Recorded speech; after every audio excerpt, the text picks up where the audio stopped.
Maharashtra bulletin, नई सोच नई दिशा। मालेगांव शहर में संचालित निजी बिजली company MPSL Malegaon power supply limited के एक कर्मचारी का झटका लगने के कारण मालेगांव सरकारी अस्पताल में भर्ती कराया गया, लेकिन इलाज के दौरान कर्मचारी की मौत हो गई। बिजली कंपनी के कोई भी अधिकारी मौजूद न होने पर नागरिकों ने रोष जताया है और अधिकारियों को घेराव किया है।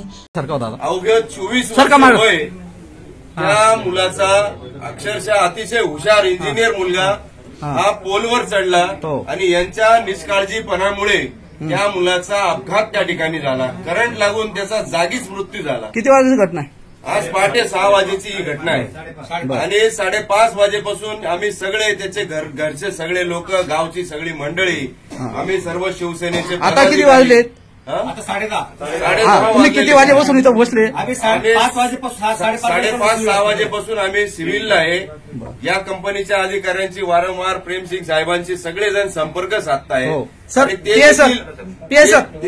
प्लीज एक सेकंद बाजूला। ते देखील त्यांच्या वरिष्ठांना कलकत्त्याला संपर्क साधताय, म्हणजे वेळ मारून नेण्याचं काम या ठिकाणी सुरू आहे।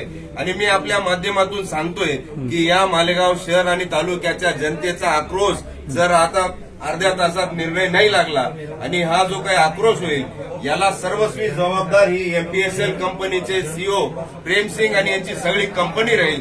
1.5 लाख मीटर मागे 1 मिनिट। नागरिकों ने मृतक कर्मचारी के लिए मुआवजे की मांग को लेकर बिजली कंपनी कार्यालय पर विरोध प्रदर्शन भी किया। महाराष्ट्र बुलेटिन के लिए Bhushan Jain, Nashik. Maharashtra bulletin YouTube channel को शेयर करें, सब्सक्राइब करें, बेल आइकॉन पर क्लिक करें।